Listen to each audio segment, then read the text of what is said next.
Germanwings Flight 9525. Germanwings Flight 9525 was a passenger flight from Barcelona, Spain to Düsseldorf, Germany. It was operated by Germanwings, a low-cost airline owned by Lufthansa. On March 24, 2015, the flight took off as usual with 144 passengers and 6 crew members on board.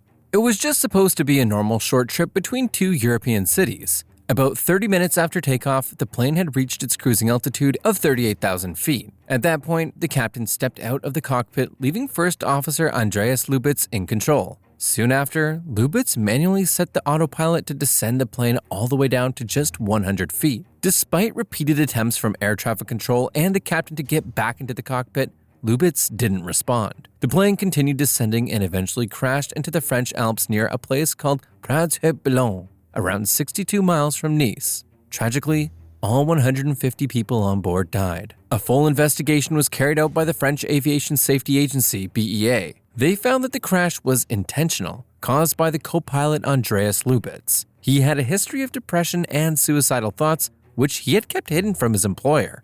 In the years that followed, Lubitz's family hired an aviation expert named Tim van Beveren to take a second look at the case. He suggested that things like toxic fumes or technical issues might have been missed in the original investigation. But as of March 2025, these claims haven't led to the case being reopened by officials. Spanair Flight 5022. Spanair Flight 5022 was a flight within Spain going from Madrid to Gran Canaria, one of the Canary Islands. It was meant to carry both tourists and locals heading to the island. The plane being used was a McDonnell Douglas MD-82, and on August 20, 2008, it had 172 people on board, 166 passengers, and 6 crew members. During the first attempt to take off, the pilots had to return to the gate because there was a warning light about overheating in part of the plane. Maintenance workers fixed the issue by turning off the heater for that part, which was allowed by airlines rules. After that, the plane was cleared to try again. But during the second takeoff, something went very wrong. The plane struggled to lift off properly, swerved to the right, and crashed into a field near the runway. Sadly, 154 people lost their lives and only 18 people survived with injuries. An investigation was done by Spain's Aviation Safety Authority. They found that the pilots had forgotten to set the flaps and slats, parts of the wings that are super important for helping a plane take off safely. To make things worse, the warning system that was supposed to alert them about the mistake didn't go off. The report said the accident happened because of this combination. The flaps and slats weren't set, the warning didn't work, and the crew didn't catch the mistake in time. Poor communication in the cockpit and skipping over standard safety checks were also part of the problem. S7 Airlines Flight 778.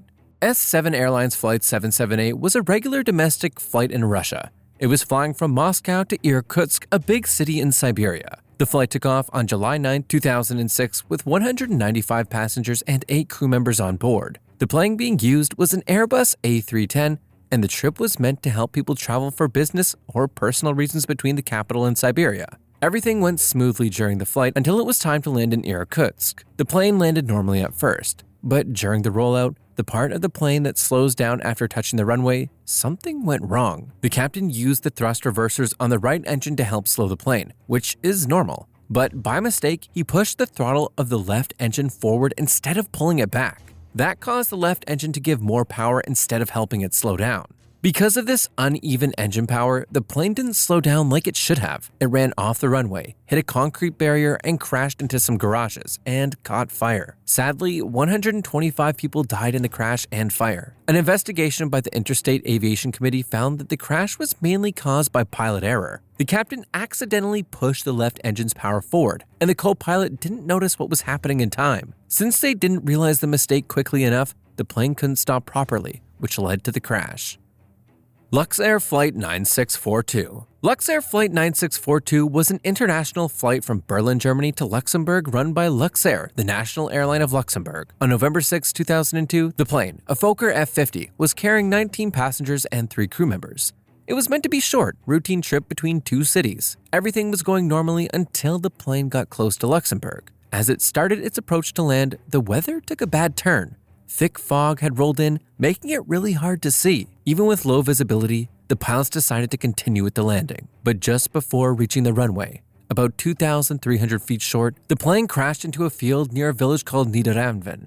The crash was devastating. Out of everyone on board, only 2 people survived. the captain and 1 passenger. Sadly, 20 people lost their lives, including 18 passengers, 1 flight attendant, and the co-pilot. Investigators from Luxembourg looked into what happened. They found that the main cause was pilot error. The crew accepted permission to land without being fully prepared for how tough the conditions were. That led to rushed and improvised actions in the cockpit. One of those actions accidentally caused the propellers to go in reverse pitch while still in the air, which made the pilots lose control of the plane. Polish Air Force Tu-154. On April 10, 2010, a Polish Air Force plane, a Tupolev Tu-154M with the tail number 101, was scheduled to fly from Warsaw to Smolensk in Russia. On board was a very important group, including Poland's President Lech Kaczynski and many top officials. They were heading to a ceremony marking 70 years since the Katyn massacre. As the plane neared Smolensk North Airport, the weather was bad. Thick fog had brought visibility down to around 1,600 feet. Even though air traffic controllers warned the crew about the dangerous conditions, the pilots still decided to try and land. But they started descending below the safe minimum height, without being able to actually see the runway. Around 1 mile before reaching it, the plane's left wing hit a tree. That caused the plane to flip upside down and crash into the ground. Sadly, all 96 people on board died in the crash. Investigators were carried out by both the Interstate Aviation Committee and Poland's own Air Safety Board. The IAC report released in early 2011 said the main cause was pilot error. Specifically, the crew going below the safe altitude without seeing the runway. The Polish investigation agreed and also pointed out poor teamwork in the cockpit and gaps in pilot training. Both reports mentioned that having high-level officials in the cockpit may have added pressure on the pilots to land, even though it wasn't safe to do so. Helios Airways Flight 522. Helios Airways Flight 522 was a passenger flight going from Cyprus to the Czech Republic, with a planned stop in Athens, Greece. It took off on August 14, 2005 with 121 people on board, 115 passengers, and 6 crew members. The flight was meant to be just another routine trip across Europe. Not long after taking off from Larnaca, as the plane was climbing to its cruising altitude of 34,000 feet, a warning system alarm went off in the cockpit. It was actually a pressurization warning, but the pilots misunderstood it and thought it was something else. Because of that, they started checking the wrong systems. What they didn't realize was that the cabin pressurization switch had been left in manual mode by the maintenance crew, and it was supposed to be on auto. Since this system wasn't working automatically, the captain wasn't getting enough oxygen. As the plane kept climbing, the air inside got thinner and both pilots, as well as most people on board, passed out from the lack of oxygen, a condition called hypoxia. The plane just kept flying on autopilot with no one in control. Greek air traffic control couldn't reach the crew, so they sent up 2 fighter jets to check on the plane. When the fighter pilots flew alongside, they saw the captain's seat was empty. The co-pilot was slumped over on the controls, and oxygen masks were hanging down in the cabin. The aircraft continued flying like this for almost 3 hours until it had ran out of fuel. With both engines shut down, it started descending and eventually crashed into the hills near a village called Gramatiko, about 25 miles from Athens. Tragically, everyone on board died. The investigation later revealed that the crash happened because the crew didn't realize the pressurization systems wasn't set correctly. It had been left in manual mode during a ground check and never switched back to auto. The report also pointed out that both the crew and the maintenance staff had gaps in their training and procedures. Tenerife Airport Disaster. On March 27, 1977, 2 Boeing 747 jumbo jets KLM Flight 5805 and Pan Am Flight 1736 were both supposed to land at Gran Canaria Airport in the Canary Islands. KLM's flight came from Amsterdam and the Pan Am flight had started in Los Angeles with a stop in New York.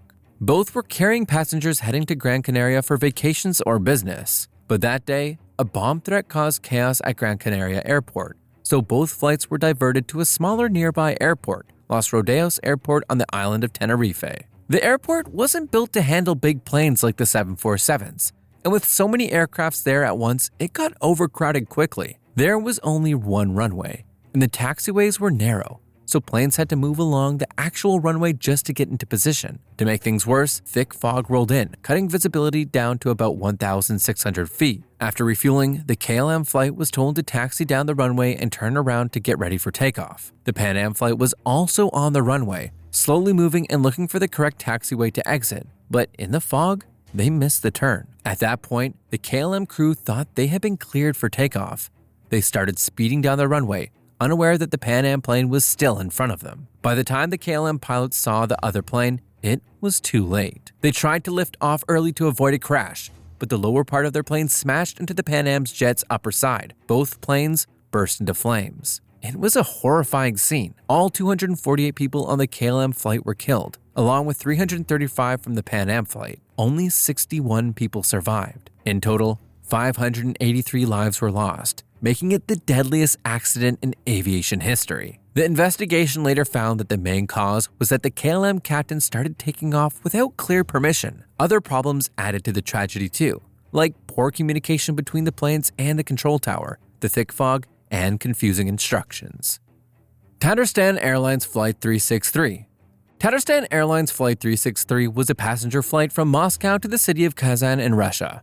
It took off from Domodedovo Airport in Moscow on November 17, 2013, and was headed to Kazan, which is about 500 miles to the east. On board were 44 passengers and 6 crew members. The flight itself was smooth, with no issues during takeoff or most of the journey, but things went wrong during the landing. As the plane was getting close to the runway in Kazan, the pilots realized the approach wasn't stable, so they decided to go around and try the landing again. As the plane climbed back up to about 2,300 feet, something went terribly wrong. It suddenly tilted forward into a steep dive and crashed into the runway at very high speed, over 280 miles per hour. Sadly, everyone on board, all 50 people, died in the crash. The investigation led by the Interstate Aviation Committee found that the crash was caused by pilot error. The crew wasn't properly trained to handle a go-around, and they lost control of the plane. The report also pointed out serious problems with the airline's training system and how it was being managed. Shockingly, it was later revealed that the captain had used fake documents to get his pilot license, which showed even deeper issues with how pilots were being certified.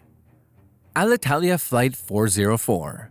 Alatalia Flight 404 was an international flight from Milan's Linate Airport in Italy to Zurich Airport in Switzerland. On November 14, 1990, the plane, a McDonnell Douglas DC-932, with the registration IATJA, was flying this route with 40 passengers and 6 crew members on board. One of the passengers was Italian actor Roberto Mariano. As the flight was getting ready to land on runway 14 at Zurich Airport, something went seriously wrong. The captain's landing system, the instrument landing system, gave him false readings, making it seem like they were on the right path. But in reality, the plane was flying about 1,000 feet too low. The first officer's ILS was working fine and clearly showed that the aircraft was too low. He even started a go-around to correct it, but the captain ignored his warnings and canceled the go-around. And then, ultimately, the plane crashed into Stalderberg Mountain near a town called Wiach in Switzerland. Sadly, all 46 people on board lost their lives. After the crash, Swiss investigators looked into what caused it. They found that a short circuit had caused the captain's navigation system to fail, and the crew didn't catch the problem in time. Because of this, the captain was unknowingly relying on incorrect information. The report also pointed out poor teamwork in the cockpit. The captain ignored the first officer's correct readings and didn't let the go-around happen. Other problems also played a role, like the mountain not having any warning lights and the aircraft's altimeter being hard to read and easy to misunderstand.